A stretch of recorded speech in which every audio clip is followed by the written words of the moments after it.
वैसी छाप टाइप नेता जो है मुसलमानों के, वो लोग ऐसे डरा रहे हैं, देखिए मुसलमान की हत्या हो गई।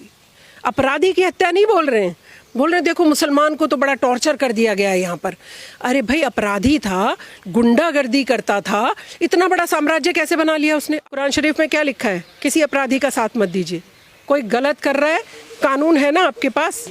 प्रॉफिट मोहम्मद तब कह कर गए, वो पुराना कानून के हिसाब से चाहे सज़ा मिले, लेकिन सज़ा मिलनी चाहिए। कि मुल्ला जी आके खड़े हो जाएं, कि ओवैसी जी आके खड़े हो जाएं कि जी नहीं एनकाउंटर फेक था या सही था, वो कानून जानेगा। आप अतीक के बारे में बताइए, वो कैसे इतना बड़ा माफिया बना, इसकी जानकारी कौन देगा? उसको किसने फलाया फुलाया, इसके बारे में कौन बताएगा? अखिलेश भैया बताएंगे कि बहन जी बताएंगी, जो अभी शाइस्ता परवीन को टिकट दे रही थी? मेरे देश को कोई भी कमज़ोर करेगा, वो अतीक अहमद हो या कोई और हो, बचेगा कोई नहीं।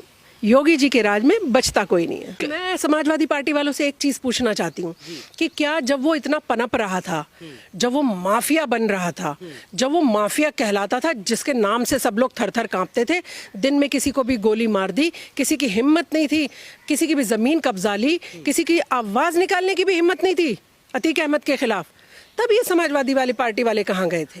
तब तो मैंने इनको खड़े होकर नहीं देखा कि जी कहते भाई देखिए इतना बड़ा माफिया बन गया, हमारे संरक्षण में बन रहा है, ये पनप रहा है, फूल रहा है, फल रहा है। तो तब कहाँ थे ये समाजवादी पार्टी वाले? हमेशा इनको मैंने देखा, विपक्षियों की एक बड़ी प्रॉब्लम है भाई, वो हमेशा दूसरे जो अपराधी वर्ग है ना, हमेशा उस तरफ जाके खड़े हो जाते हैं। अरे एक अपराधी से आपका क्या लेना देना भाई? आप एक अतीक, ओवैसी जी भी उछलने लगे फटाफट तुरंत कि हाय अतीक को मार दिया, हाय अतीक को ये हो गया। अरे क्या वो पांचों टाइम का नमाजी था क्या? क्या वो काबा से निकल कर आया था क्या कहीं से? हाँ, लेकिन ओवैसी साहब तो कहते हैं एक तरफा कार्रवाई की जा रही है। असद की एक तरफा कार्रवाई बताइए। मर्डर केस की, अपहरण केस की सुनवाई चल रही है, पूरे प्रोटेक्शन के साथ साबरमती जेल से उसको लाया जाता है। आप सोचिए, अगर किसी व्यक्ति को उसकी हत्या ही करानी हो तो दुनिया भर के रास्ते भर में बहुत चीज़ें हो सकती थी, नहीं था ना? इसका मतलब सरकार की मंशा थी सुरक्षित लाया जाए और कानून उसको न्याय दे। कानून अगर अपराधी है तो उसको सज़ा भी सुनाए, सरकार की तो ये मंशा थी ना। लेकिन अब ओवैसी जी को क्या लग रहा है कि अरे अतीक का नाम ले लेके तो मैं मुसलमानों पे वोट अपना ऐंठने की कोशिश करता, और अतीक का अंत होने से वो जो वोट बैंक की राजनीति करते कि देखिए जेल में प्रताड़ित कर दिया, देखिए फलाना कर दिया, देखिए अतीक को बेचारे को सांस भी नहीं लेने दी जा रही, ये कह के कि मुस्लिम अतीक, अतीक जी जैसा वो कह रहे हैं, है ना? अपराधी नहीं समझ रहे हैं अभी भी उसे, उनके लिए बहुत महान व्यक्ति हैं वो।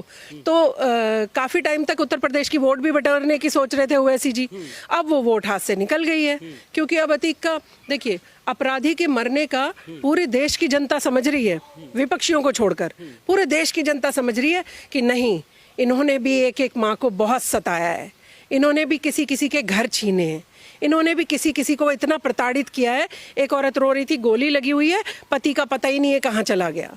ऐसे पता नहीं है हजारों केसेस मिलेंगे। और यहाँ हिंदू मुसलमान की बात नहीं है कि हिंदू भाई को ही प्रताड़ित कर दिया इन्होंने, मुसलमानों के साथ भी इनका रवैया यही था। मुसलमान फिर भी उनको महान समझ रहे, क्योंकि वो मुसलमान विपक्षी पार्टियों के नेता हैं जो इनको महान बता रहे हैं, जिनको आप डिबेट्स में देख रहे होंगे कि मुस्लिम पक्ष ले रहा है इनका। उनको अपनी वोट बैंक छिटकती हुई नजर आ रही है, उनके प्रभाव से, उनकी जो ताकत थी, उनके उससे वोट लिया करते थे। लेकिन सबनम जी, एक बात ये समझने वाली होगी कि जब हम प्रयागराज में मेरी टीम गई तो वहाँ के जो लोकल निवासी थे, चकिया की बात करें जहाँ अतीक अहमद रहता था, वहाँ के लोग बड़ा नाराज़ है कि अतीक अहमद की जिस तरह से हत्या कर दी गई, अगर उसके बेटे का एनकाउंटर कर दिया गया। क्या वजह है कि पूरा देश इस समय अगर बात करें अपराधी के मरने पर एक तरह से अलग तरह से देख रहा है? पूरा देश नहीं, कुछ लोग और मुसलमान हमेशा Samajwadi party, Congress party, Bahujan Samajwadi party इनका पक्ष धर रहा है। इसमें तो कोई बताने की मेरे को जरूरत ही नहीं है। क्या ये भी मुझे जनता को बताना पड़ेगा कि मुसलमान हमेशा कांग्रेस को वोट करता है, मुसलमान हमेशा समाजवादी पार्टी को वोट करता है? मुसलमानों की गुस्सा इस पर नहीं है कि अतीक अहमद को मार दिया, मुसलमानों को ऐसा डरा रहे विपक्षी लोग, वैसी छाप टाइप नेता जो है मुसलमानों के, वो लोग ऐसे डरा रहे हैं, देखिए मुसलमान की हत्या हो गई। अपराधी की हत्या नहीं बोल रहे हैं, बोल रहे देखो मुसलमान को तो बड़ा टॉर्चर कर दिया गया है यहाँ पर। अरे भाई अपराधी था, गुंडागर्दी करता था, इतना बड़ा साम्राज्य कैसे बना लिया उसने? आप मुझे बताइए। और एक केस भी नहीं दर्ज होते थे। और जो केस दर्ज हो गए, किसी पुलिस वाले की हिम्मत नहीं है उनके पास जाके खड़ा होकर एक सवाल कर ले। ऐसे रहते थे वो। अभी भी जेल में भी उसकी अकड़ नहीं गई थी। तो इतना बड़ा अपराधी बनाने वाली पार्टीज भला ये कह देंगी एक सेकंड में कि हाँ जी अपराधी मारा गया, जिन्होंने उसे पाल पोस के बड़ा किया था। तो मुझे लगता है उनकी हत्या भी किसने की, इसके ऊपर भी पूरी तरह से प्रशासन को और शासन को भी पूरा न्याय होना चाहिए। और पीछे कौन है, मैं हमेशा कहती हूँ पीछे वालों पे ज्यादा ध्यान देना चाहिए। एक ने हत्या की, 3 शूटर पकड़े गए, वहीं के वहीं दबोच लिए गए, ठीक है, लेकिन वो 3 के पीछे और 3000 कौन है, उन पर भी तो जांच होनी चाहिए ना, उनकी भी तो थोड़े से ध्यान रखना चाहिए। इसमें साजिश देख रहे हैं कि पीछे एक बहुत बड़ी साजिश है। देखिए कोई इतना मुझे तो चलिए वो छोटे शूटर हैं, छोटा कह रहे हैं उनको, वो छोटे टुच्चे मुच्चे अपराधी हैं। कौन टुच्चा मुच्चा अपराधी दिमाग में लाएगा कि चलो अतीक अहमद को मारा जाए? सोच कर देखिए आप, जिसके पीछे पूरी इतनी बड़ी सेना लगी हुई है उसको प्रोटेक्ट करने में अपराधी को, कोई छोटा मोटा अपराधी सोच लेगा क्या? यानी इसके पीछे कोई ना कोई बड़ी वजह है। और जिन जिन के नाम आने थे शायद उनको खतरा होगा, शायद किसी एक्स मुख्यमंत्री का भी नाम ले रहे थे वो, कुछ ऐसा सुनने में आया सूत्रों से। शायद वो अतीक अहमद कुछ राज खोलने वाला था, उसके बेटे का एनकाउंटर होने के बाद शायद वो और ज़्यादा अग्रेसिव हो गया था कि मैं अब सबके नाम खोल दूंगा। और आप सोचिए अभी उसके मुंह से गुड्डू मुस्लिम निकला भी नहीं है कि उसको गोली लग गई है। इसका मतलब जो अतीक अहमद राज खोलने वाला था उन्हें कोई छुपाना चाहता है, क्योंकि कुछ लोगों के, कुछ नेताओं के नाम भी वो लेने वाला था, कुछ अधिकारियों के नाम भी लेने वाला था। तो जांच का विषय है, मेरी बातों पर मत जाइए, जांच का विषय है, जांच होनी चाहिए। योगी जी का एक बयान इस समय बड़ा वायरल हो रहा है, जो उन्होंने विधानसभा के पटल पर कहा था कि माफियाओं को मैं मिट्टी में मिला दूंगा। वो बयान को रिलेट करके नहीं, आप एक चीज सुनिए भाई, माफियाओं को मिट्टी में मिला दूंगा, गुंडों की ऐसी की तैसी कर दूंगा, ये तो हर कोई व्यक्ति बोलता रहता है। किसी भी आप नेता से बात करेंगे, बोलेंगे हमारे क्षेत्र में एक नहीं रहेगा, सबको मिट्टी में मिला देंगे, सबकी ऐसी की तैसी कर देंगे, इस तरीके की भाषा बोलते हैं। मिट्टी में मिलाने का मतलब है कानूनन सजा दिलाई जाएगी और वो चौड़ा होके घूम नहीं पाएगा उत्तर प्रदेश में। ये है मिट्टी में मिलाना। और ये मिट्टी में मिलाना ही होता है कि उसे साबरमती जेल से यहाँ पेश होके उसे पहली बार, कितने सालों बाद पहली बार सुनवाई होके अतीक को सजा दी गई। अशरफ को बेशक उस केस में, अपहरण के केस में बरी कर दिया गया हो, लेकिन उस केस में अतीक को सजा दी। जज को भी सैल्यूट करिए, कितनी हिम्मत दिखाई होगी जज ने। वो 10 जज भी याद कर लीजिए जो थर थर कांप के छोड़ गए थे। हम नहीं भाई, हम तो लिख ही नहीं सकते कुछ इसके खिलाफ। तो कानून व्यवस्था एकदम सुदृढ़ है, लेकिन अगर कोई भी खामी रही है तो हम ये नहीं कह रहे हैं, कोई खामी रही है उसकी भरपाई करेंगे। और इन 3 शूटर्स के माध्यम से जो जो चीज़ें बाहर निकल कर आएंगी, बचेगा कोई नहीं। योगी जी के राज में बचता कोई नहीं है। लेकिन इस समय अगर मैं बात करूं, बहुत सारे मौलवी और मौलानाओं के इस समय बयान आ रहे हैं, वही जो योगी ओवैसी साहब ने जो बयान दिया वही बयान रिपीट कर रहे हैं। और जब मैं ग्राउंड पे रिपोर्टिंग करता हूं तो यही बयान आ रहा है कि योगी जी एक तरफा कार्रवाई कर। उनको क्या जवाब देना चाहेंगे? नहीं, देखिए मैं तो कह रही हूँ, पहली बात तो अगर आप किसी इमाम का नाम लेते हैं, जो मैं सो कॉल्ड देखती हूँ, मुल्ला बैठ के टीवी में डिबेट कर रहे होते हैं, आगे इमाम लिख लेते हैं। बहुत सारे रशीदी साहब हो या जो, मैं आपको क्या बता रही हूँ, कोई इमाम अगर असली इस्लाम को मानने वाले हैं, चाहे वो रशीदी हो या कोई और हो, तो इमाम को राजनीति में पढ़ने का वैलिड ही नहीं है इस्लाम धर्म के हिसाब से। ये कुरान शरीफ में पढ़ा है उन्होंने या नहीं पढ़ा है? या सिर्फ महिलाओं के लिए ही पढ़कर आए कि महिला ये नहीं करेगी, महिला वो नहीं करेगी? या सारा जो अपराधियों को जब सज़ा मिलेगी हमें अपराधियों के साथ ही खड़े होना है? कुरान शरीफ में क्या लिखा है? किसी अपराधी का साथ मत दीजिए। कोई गलत कर रहा है, कानून है ना आपके पास। प्रॉफिट मोहम्मद तब कह कर गए, वो पुराना कानून के हिसाब से चाहे सज़ा मिले, लेकिन सज़ा मिलनी चाहिए। हाँ, ये क्या करते हैं, इनको राजनीति भी भाननी है आजकल। ये मुल्लाओं को आप इस्लामिक पता नहीं क्यों लिखते हैं आप इस्लामिक स्कॉलर, पता नहीं क्यों लिखते हैं आप कि इमाम फलाना। इमाम को तो जायज़ ही नहीं है वहाँ बैठना कैमरा के आगे, तो फिर इमाम कैसे आगे लिख के बैठ जाता है कि मैं ये कहानियाँ सुनाऊंगा आपको कि अतीक बड़ा शरीफ था, अतीक के बेटे का क्यों मर्डर कर दिया। इनके पीछे नमाज नहीं पढ़ी जाती। अगर कोई व्यक्ति राजनीति करता है, कोई मुल्ला राजनीति करता है, उसके पीछे नमाज जायज़ नहीं है, ये नहीं पढ़ा उन्होंने इमाम ने।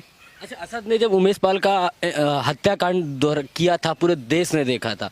असद के इनकाउंटर को आप सही मानती हैं कि जिस तरह से फरार चल रहा था, उसने खुलेआम गोलियां चलाई? एनकाउंटर फर्जी है या सही है, ये कानून का काम है।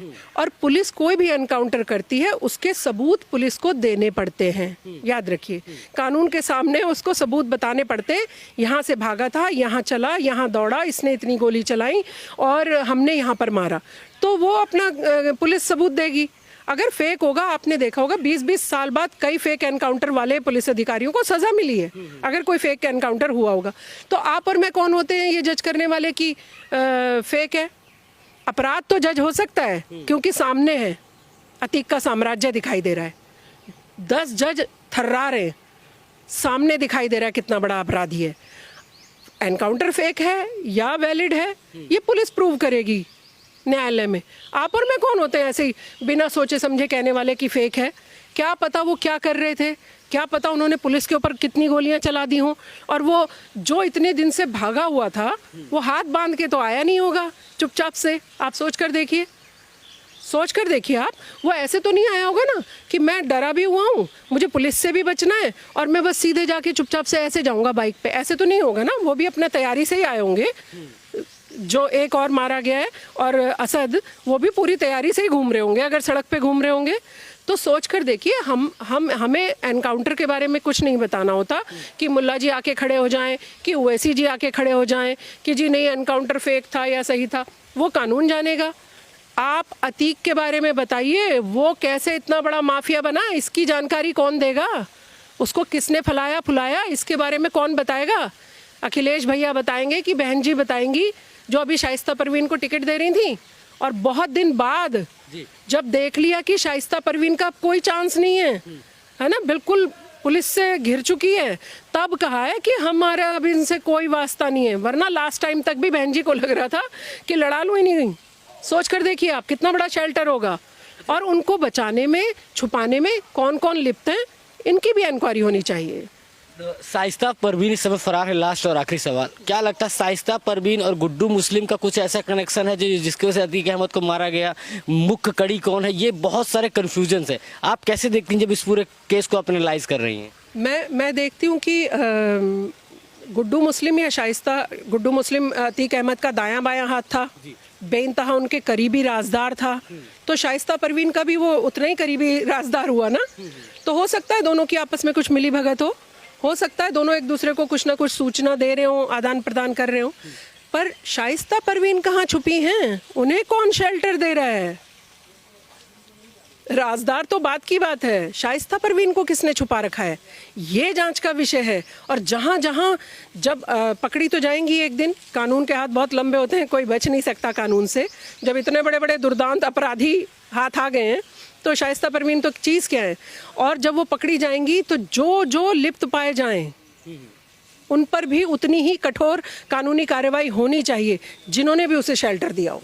क्योंकि अपराधी को शेल्टर देने का मतलब आप भी उस अपराध में शामिल हैं।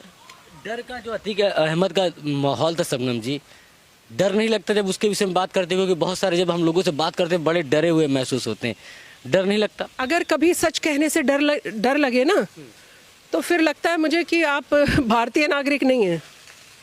भारतवासी होने का ना एक अलग ही मज़ा है, सच बोलने का भी अपना ही एक अलग मज़ा है। मेरे देश को कोई भी कमज़ोर करेगा, वो अतीक अहमद हो या कोई और हो या किसी और जाति धर्म से हो, मैं ऐसे ही बेबाकी से सच बोलूँगी। डर नहीं लगता। मैं एक आर्मी ऑफिसर की बेटी हूँ। मेरे पिता कह कर गए हैं कि अगर देश के लिए कभी जान देनी पड़े तो फ़ोन मिला के पूछने की ज़रूरत नहीं है, दे दीजिए जान, कुर्बान हो जाइए अपने देश पर। बनना तो ऐसा मुसलमान चाहिए अतीक और असद को भी, लेकिन अपने निजी लालचों के चक्कर में और इन पॉलिटिशियन के चक्कर में फंसकर। राजनीति भी तो बहुत बुरी चीज़ है ना, वो उकसाते हैं, आपको अपराधी बनाते हैं। इसीलिए मैं हमेशा मुसलमानों से आपके माध्यम से एक चीज़ कहती हूँ कि जो भी पॉलिटिकल पार्टी आपके अपराध को संरक्षण दे रही है, आपके अपराधी बनने पर कह रही है वाह वाह बहुत अच्छा किया, वो कभी भी आपकी हितैषी पार्टी नहीं है। उनके हाथ में अपना हाथ मत दीजिए। मुसलमान देश की मुख्य धारा से जुड़ें, प्यार से रहें, सौहार्द से रहें, आज जो इतना नाम खराब हो रहा है कि मुसलमान के पास खड़े होने से डरता है व्यक्ति, कहीं चाकू ना मार दे, कहीं गोली ना चला दे, उससे कहीं ना कहीं हमें उभरने की ज़रूरत है। देश की मुख्य धारा से देश के कानून को मानने की ज़रूरत है। धन्यवाद शबनम जी। तो ये थी हमारे साथ शबनम खान। जिस तरह से आपने देखा कि उत्तर प्रदेश में अतीक अहमद को लेकर इस समय पूरे देश में एक बहस छिड़ चुकी है कि आखिरकार अतीक अहमद सही था या अतीक अहमद एक माफिया डॉन था, क्योंकि बहुत सारी विचारधाराएं हैं, बहुत सारी पार्टियां जो अतीक अहमद के समर्थन में उतर आई हैं कि इस तरह से उसकी हत्या नहीं होनी चाहिए। लेकिन बहुत सारे लोगों का कहना यह भी है कि अतीक अहमद दुर्दांत अपराधी था, उसके साथ ऐसा होना सही है। बहरहाल आप कैसे देखते हैं, आप भी कमेंट सेक्शन में अपनी राय रखिए।